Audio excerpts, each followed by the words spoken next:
On episode 347 of the 40 Plus Fitness podcast, we meet Dr. MacGillivray and discuss the nutrient glutathione.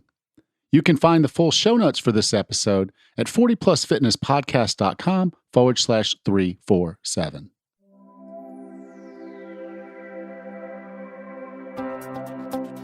Have you decided you're ready to make a change?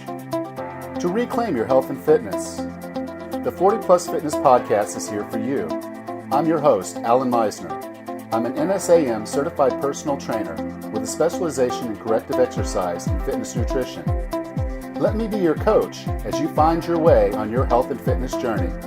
All right, let's go. Our show today is going to be a little bit different than what I've done in the past. I was approached by Nanoceutical Solutions a few weeks ago about putting on a show like this. They sell supplements, and one of the supplements that they're really high on right now is their glutathione supplement. Now, I've been looking for books on glutathione because I'm very interested in this antioxidant. It's an antioxidant that our body produces, but a lot of people believe and are testing out that by supplementing with glutathione, you can actually improve the amount of glutathione and effectively improve your health. And so I did allow them to bring on their medical director, Dr. MacGillivray, also called Dr. Mac, and he's going to give you a lot of good information about glutathione. I got a small fee, and I did get some samples of their product before I brought them on because I wanted to make sure that they had good stuff, and I wanted to make sure I was only bringing you something that I felt confident would be valuable to you. So today we're going to learn a lot about glutathione. With no further ado, here's Dr. Mac. So Dr. Mac, welcome to 40 Plus Fitness. Thank you for having me, Alan. Appreciate it. I've been out there looking for someone that I could bring on to talk about the topic today, glutathione, because I've heard such great things about it. On one side, though, I've heard things that are just completely astronomically wrong about it. I was listening to one podcast, a very large podcast with a huge listener base, and he was basically touting it as the miracle cure of you can drink as much alcohol as you want and you won't get drunk, and you can do anything you want to your liver and this will fix it. So there are people, I think, that over-extol on glutathione, but it is such an important element in our body, and I was really happy to be able to bring someone like you on to talk about this element. Well, yeah, I appreciate it. I mean, it most people have never even heard of it, but it goes back. I think it was discovered 1888, 1889, something like that. And, it actually was part of the Nobel Prize for medicine in the 1920s, right? And so we know how important it is. Doctors have known for a long time. The biggest struggle with getting it to the public is exactly that. How do we get it in the public? But basically, glutathione is the human body's detoxification system, or the most important part of it. Evolutionarily over time, and we were talking earlier before the broadcast about the exposure that people are having to toxins that they don't even know about. But hundreds of thousands of toxins in our air, in our water, in our food, in our food supplements, and our clothes, and our pets, and I mean it goes on and on. And interestingly enough, evolutionarily, one of the reasons why we're seeing so much significant disease over time is that we're fatiguing our detoxification system. So, yeah, I was reading a story. Yeah, I think the number I've seen is somewhere like 130,000 different chemicals we're exposed through air, water, what we eat, on our skin. I even read something the other day, or saw something the other day that said, do not use vinyl shower curtains because the heat causes, the chemicals to come off of the vinyl, and then you're in the shower, in an enclosed environment, breathing those chemicals in. And I'm like, okay, exactly. So I don't even know how I could possibly get rid of all of the chemicals that just seem to be so inundated. So understanding how our body actually detoxes, I think, is a very important thing. And remember, and we're not just talking about things that are known to be harmful. Your body still has to get rid of things that are supposed to be beneficial. Like if you take a Tylenol, we have to detoxify that and get rid of it. I mean, medicines we're taking, et cetera. And you make a good point. I was just reading an article about children's playgrounds, public playgrounds, that in the summertime when they heat up, that certain toxins are released from the plastic and the vinyls in there, and they're causing cancer. So even the ones we know, or we think we know, we may not know the ones we don't know yet. So, sorry, go ahead. Oh no, and that's Yeah. really kind of my point is, okay, I have this detox system, and I want to delve in a little bit because our bodies do produce glutathione. We have to provide it with some precursors, but there is some limitation to that. Can you kind of talk about the process for how my body's going to create this element that I need, but why I might have some limitations to producing that or producing Well, enough of it? that's a great point. So for now, we'll just kind of describe glutathione as kind of a master detoxifier, and uh, but toxins come into the body both from normal metabolism, so from oxygen metabolism and water metabolism, and so the byproducts of these things we have to get rid of, or we would simply die, right? I mean, it would be a very short lifespan for us. And then also things that are directly toxic, like alcohol, for instance. I mean, it potentially has its good parts, but at the end, it's still a poison, and we have to get rid of it. And so glutathione is synthesized in every cell in the human body, right? And its master job, and I can get into the technical part if you really want to get dirty with it, is to reduce the amount of metabolic waste. And we call those free radicals, if you've ever heard that term before. But free radicals go about the body, go about the cell, and they're basically, the layman's term is sticky, but they're looking for an electron. And so they go and they'll take it from any healthy organelle. I mean, they'll take it from your proteins, they'll take it from your DNA, they'll take it from your cell membranes. And so they're basically destroying your body to become stabilized. It's that whole oxidation reduction thing, kind of like what rust is.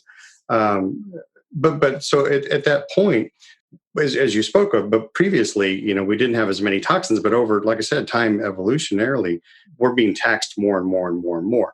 The problem is that around age 20, primates start to reduce their production of glutathione. And so it's about 15% every decade. So, a male in their 50s have lost about 50% of their glutathione. Now, do you find it coincidental that about age 50 is when you start seeing spikes in human disease? Maybe. But, one of the things that glutathione, I want you kind of focusing it on in this, it's not just to detoxify the things we ingest or come in contact with. If we have free radicals from normal processes in the body going on that are biting into your DNA and your proteins and your normal function, that's pretty much aging by definition, right? So that's why we don't look like we do when we're 20. But also the things like cancers, for instance. Cancers are abnormalities in your DNA that become replicated as the norm, and your cells begin to grow erratically. And so glutathione isn't just the antidote to every poison you're taking in.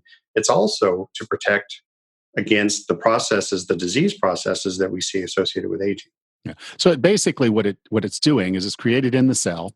So it's inside the cell at that point, and then the body says, okay, anything that's going on inside that cell, any metabolic process that's coming along with it, that cell's associated with, if it's creating a free radical or if it's dealing with a particular toxin at that point in time, glutathione is going to help to shuttle that out of that cell and keep that cell safer. Or Loosely, yes. I mean, the process is that glutathione is a great donator of electrons. So that free radical that's so hungry for an electron, it'll take it from protein. It basically says, nope, I'll take it, and gives it away and stabilizes that free radical so it's not harmful anymore.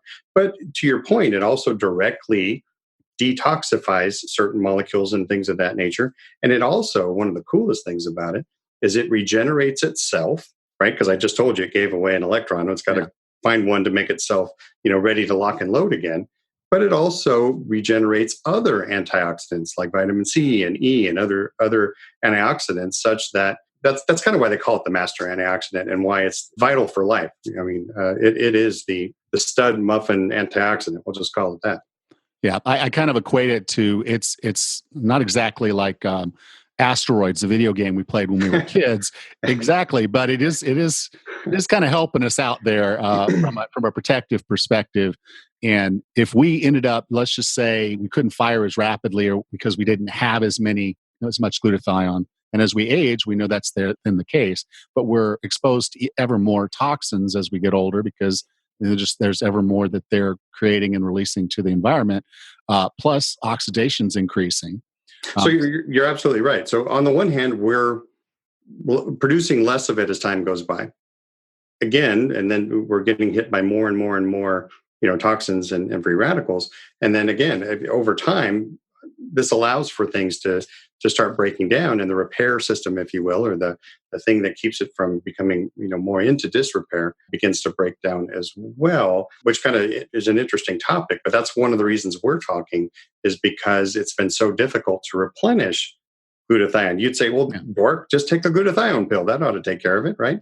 But again, I told you it was part of the Nobel Prize in the 1920s. Well, there's a long time that's gone since then. Why haven't I heard about it? It's difficult getting it into the body. Okay, so let's talk about that because, well, the one thing I did learn from that interview that I talked about earlier was that you can't just take a glutathione pill. There's some complications associated with that because our stomach will just pretty much destroy the element before we could ever utilize it. I've heard there's injections, and I've heard of having it in an IV, particularly when it's mixed with other things like vitamin C and the B vitamins. Can you kind of talk about those delivery methods, the pros and cons of each, and Sure. what that means for us?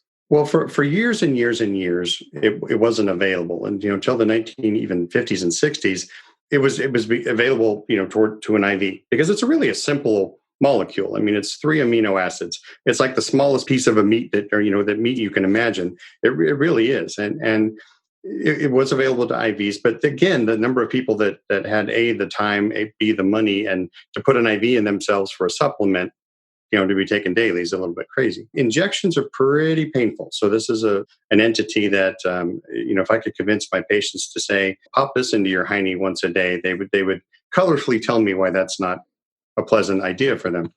And therefore, many years went by where very few people were getting any supplementation. And at that point, it was all IV, because, as you said, it being a tripeptide, 3 amino acids, the hydrochloric acid in the stomach will just bust it into its components, just like it would the last steak you ate or hamburger.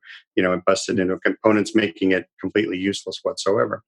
And so that's been the big issue, and why we're talking about it more these days is because we do have some modalities. One, I'm happy to be part of both the research for and part of the company that's putting it forward.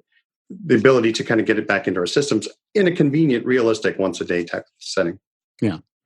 So now, the one way I had heard before I heard about your company that I'd heard was that we could wrap this molecule in a liposome that would protect it through the stomach, and that has some efficacy. But then when you came up with a product, I guess you guys are coming up with a product that allows me to take it sublingually, I guess is the word that we use when we're taking it in our tongue. And I've used products before that I took that way, Mhm. and I understand. So I understand the basis of, okay, I'm completely bypassing the stomach because I'm not really swallowing it. I'm just letting it go in through the skin under my tongue. Can you talk about those two and why one would potentially be better than the other? Well, I'll even add one more to it. So the precursors or individual components of glutathione, given it's a tripeptide, cysteine, glycine, and glutamate, people are taking them as precursors, right? I mean, you may have heard some supplements that are, well, let me take the precursors for it, and if my body synthesizes it, maybe I can just encourage it to synthesize it, just like if I took calcium to make bone, kind of thing. Again, the problem surfaces there is that, as I told you, the rate of synthesis goes down as we age. So, independent of how much of the building blocks you put in, it's only going to make so much of it. And unfortunately, that wanes as we get older. The liposomal complexes were, in theory, kind of a great idea. They're trying to mix the oil and water component such that it can survive, if you will, the journey into the bloodstream. And although they're better than pills don't have a snowball's chance, and where of getting on board. There hasn't, to my knowledge of the literature, the medical literature and studies, an effective route, if you will, of getting it on board, because for a number of reasons, the liposomals typically don't do well when they hit a water-based medium. And so it's very hit or miss, and they're a little more unstable on the shelf. And so nothing has been satisfying. Nothing has been, let me measure, my patient Alan, who I've got on these supplements or precursors or liposomal products. Let me measure your glutathione level, excuse me. and I can prove to you that it's doing well. And with so Nanoceutical Solutions is the company that's put forth nanoglutathione, and the basis that they created was to molecularly decrease the size down to less than a micron, which is really small. But it allows as you hold on to the liquid, right? So it's a liquid, and you put a cc under your tongue, and it just simply goes across the membrane, the mucosa of your mouth and your tongue into your bloodstream. And I'm really happy that they've done studies, because what I do for a living, guessing is really not a good thing to do. And so patients, I don't know what it is about patients. They get upset when you tell them it's going to save their life and it doesn't. The studies that they did show up to an 800% increase even after a single dose, which makes sense. We know a lot about sublingual medicines like nitroglycerin and things we want to get into the body quickly. So pretty excited about that. And if you dovetail that with what the things we know that glutathione does for the body, all the way from aging and some of the diseases that are now associated with a decreasing amount or a low amount, it's pretty phenomenal. Yeah. I mean, I'm a big fan of precursors when you know your body's already optimal, you know that it's able to use those precursors, and you know there's no ill effect to those precursors. So, in this case, I'd say, yeah, by all means, if you're a meat eater and you're getting those precursors as a function of your daily eating, and you feel like your body's detoxing, everything's working the way it's supposed to be working, and hopefully you're on the other end kind of eliminating these precursors, that's all good and fine. But I think most of us would like to have an opportunity to make sure that we're maximizing the benefit of what we put in our bodies. And so if I'm going to pay for a supplement, I want to know that the efficacy of that supplement is as high as I can possibly get it. And you guys have actually measured that. Absolutely. And that's the exciting part. I mean, if you look at my history, I'm not with my patients, in my office, I'm a guy that will measure your iron. I'll measure your calcium. I'll measure your vitamin D, your B12, the things that if they're not right, they're going to have deleterious health effects, and we can either supplement them or change your diet to accommodate that. So I'm not a guy that sends people to vitamin stores, if you will, that you should just take a vitamin. Why? Well, to make you healthier, because it's a little nebulous and a little bit non-scientific. And so when I came upon the company and was actually allowed to participate in the study and to actually see that and know what glutathione does, well, it kind of perks your interest up, because this used to be the undiscovered country, right? I know it's great, whatever, but we can't get it in the body, so move along. Well, now we can, so it's really exciting. Yeah, well, but I guess to my knowledge, I don't know that because I go in and get regular blood tests, and I get really comprehensive blood tests. So I go to my doctor, vitamin D, B12, iron, calcium. Those are all in my blood work, along with the cholesterol and all the other things you'd expect to see. But I don't know. I don't know that I've ever seen glutathione as anything that would be on my standard lab test. Is that a lab test that a normal person can go out and have their doctor request, or? Well, you'd be surprised how many doctors don't, with respect to my brethren, know about glutathione, because again, the things that we're taught are in the modernity, meaning we can do something about this. This has an effect here. Here's your prescription pad. Write this for that. And again, it's only come to light recently. And fortunately, it's still a supplement. It's not an FDA regulated component, because it's made in every cell in the body. But you bring up a very, very good point. So the answer to your question is no. If you went to your doctor and said, measure my glutathione level, they'd be looking it up in a book, right? Or you can measure the glutathione level. You can measure what's called oxidative stress. And what that means is basically the amount of free radicals versus the amount of glutathione. And if that ratio is high, your environment in your cells is hostile, meaning the oxidation is going on, and you're breaking up proteins, and you're aging in front of us. So you can actually measure either one. It's just not commonly done, because doctors like to say, well, here's the problem, here's your solution, here's your prescription for it. And heretofore there was no prescription for it. Now I do IV glutathione in my office, but I don't have anybody that comes in every day, that lets me poke them for an IV to get it done. So again, from my perspective, I'm very excited, and my patients are excited, because I've been talking about this for a long time. One day, that one day we're going to get it, and the day's come. Okay. So you're going through a process that I'm not very familiar with. When I first heard about it, was the nanosizing of an element, and I guess that just means breaking it down. I mean, I understand the technology is just break it down into a very, very small piece. Absolutely correct. So nanoceutical solutions and what they've hung their hat on is basically their mechanism and their patented process by taking. And there's a big caveat here. I mean, it's really easy to make something smaller, but the hard part is not destroying it in the process, right? So you've got to come up with a functional thing at the other end of it. And heretofore, again, glutathione was a great choice for them to apply it to because, all right, this drug doesn't work, in the stomach, and all we have is IV. We've got to find something else, and liposomal, again, was questionable. I mean, I think anybody either in the lay public or physicians have been continually dissatisfied with that as a above precursors but not near IV. And so being able to nanosize that and make it stable, so it's not refrigerated, it just stays on in the shelf. I mean, you kind of shake it up and put it under your tongue and hold it for 60 seconds.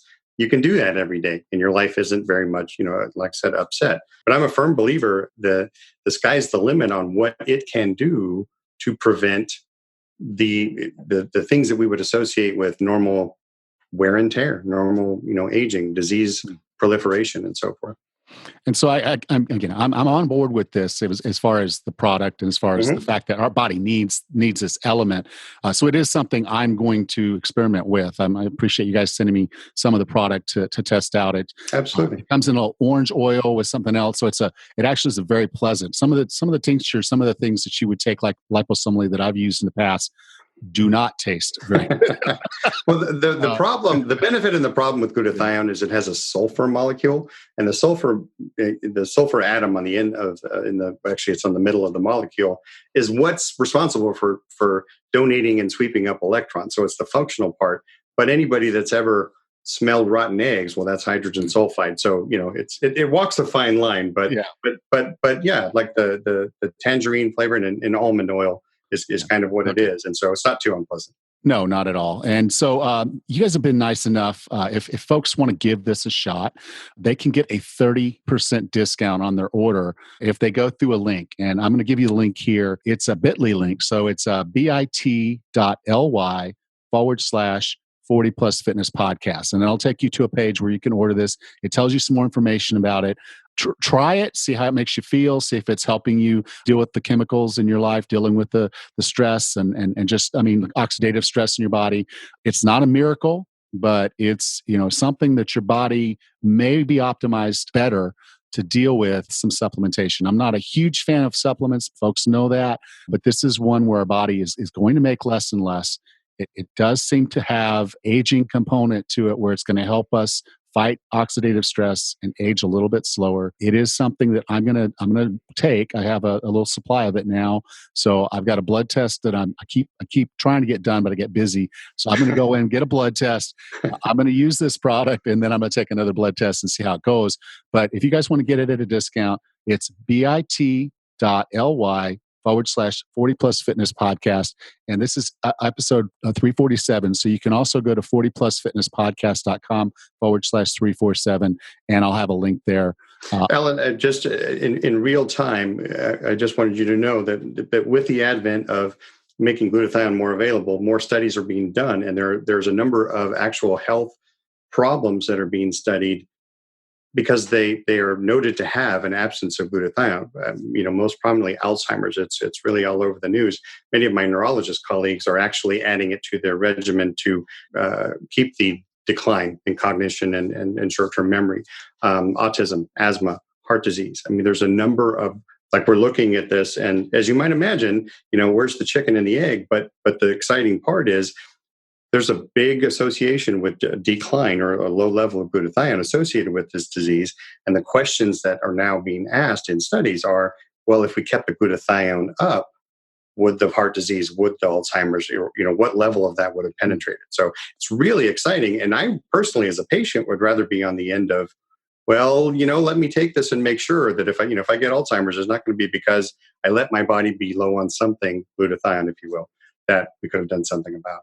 I agree. And so, again, you probably, and that's another thing. I'm going to talk to my doctor and say, okay, look, can we do some testing here? We're doing C-reactive protein, we're doing homocysteine. I mean, I Well think we're done. doing most of them. So I'm kind of like, let me figure this out, and then we're gonna figure out how well this helps me deal with some of the aging numbers that I'm seeing and talking to with my doctor. And I encourage you guys to do the same. So, Dr. Mack, again, thank you so much for being a part of 40 Plus Fitness. It was my pleasure. Thank you for having me.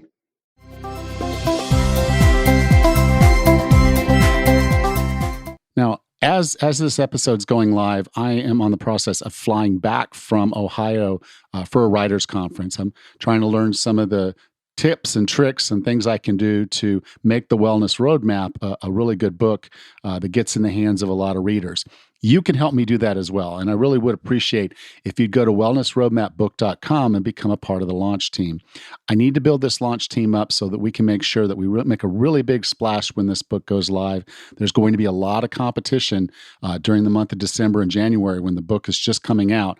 And I'm going to need your help to make it successful. So please go to wellnessroadmapbook.com and become a supporter of and be a part of the launch team so you can help make this book everything it should be. Thank you.